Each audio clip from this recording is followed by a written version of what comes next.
అడ్లూరి లక్ష్మణ్ కుమార్ మాట్లాడుతూ అధికారంలో ఉన్నప్పుడు ప్రతిపక్ష పార్టీలను అణచివేసిన బీఆర్ఎస్ నేతలు ఇప్పుడు ముసలి కన్నీరు కారుస్తున్నారు అని అన్నారు.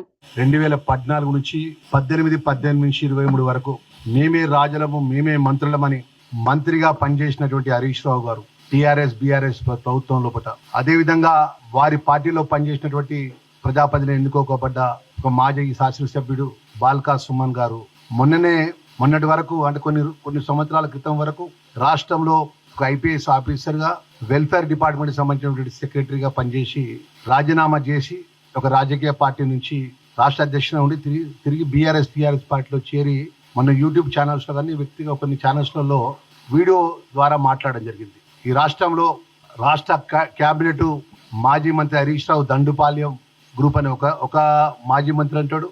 టీఆర్ఎస్ పార్టీలో పనిచేసిన ఇంకొక నాయకుడు ముఖ్యమంత్రి గారిని ఏకవచనంతో మాట్లాడతాడు. మన మాజీ ఐపీఎస్ ఆఫీసర్ గా పనిచేసిన ఆర్ఎస్ ప్రవీణ్ కుమార్ గారు అసలు రాష్ట్రంలో కేబినెట్ ఉన్నదా లేదా, అసలు ఈ రాష్ట్రంలో పోలీసు వాళ్ళు ఏ విధంగా మా పార్టీ కేటీఆర్ మీద కానీ మా పార్టీ నాయకుల మీద కానీ మా పార్టీ మీద కానీ పోలీసు వాళ్ళని ఉపయోగించి ఏ విధంగా దౌర్జన్యంగా కేసులు పెడుతున్నారనే విషయాన్ని ఆరోపణ చేస్తున్నారు. మా మీడియా మిత్రుల ద్వారా యావత్ తెలంగాణ ప్రజలకు ఈ సందర్భంగా మనవి చేస్తున్నాం. తెలంగాణ ఉద్యమం పార్టీగా ఉన్నటువంటి ఆ పార్టీ మేము అధికారంలోకి వస్తే 2014 మేనిఫెస్టోలో వాళ్ళు పెట్టిన అంశాలు కానీ 2018లో వాళ్ళు పెట్టిన మేనిఫెస్టో అంశాలు కానీ 23 తర్వాత ప్రజాపాలన ఇంధన రాజ్యం లోపల గౌరవ ముఖ్యమంత్రి రేవంత్ రెడ్డి హయాంలో ఇప్పటి వరకు మేము చేసిన మంచి విషయంలో ఒక సబ్జెక్టు.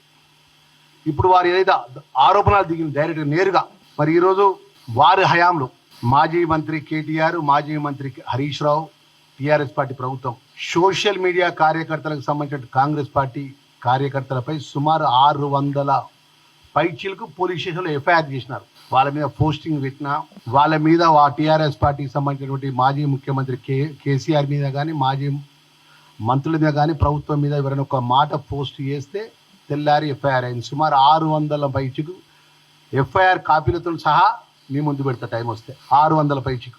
అదేవిధంగా ఒక ఐటీ సెల్ని ఏర్పాటు చేసి ఫోన్ ఎక్కడి నుంచి వస్తుంది, ఎవరు పోస్ట్ చేస్తున్నారు, ఆ విధంగా అప్పుడున్న ప్రజాస్వామ్య పద్ధతి ద్వారా ప్రతిపక్ష పార్టీకి సంబంధించిన పార్టీ కార్యకర్తలను పార్టీలను పోలీసును అడ్డం పెట్టుకొని తీవ్ర ఇబ్బందుల పాలు చేసినారు.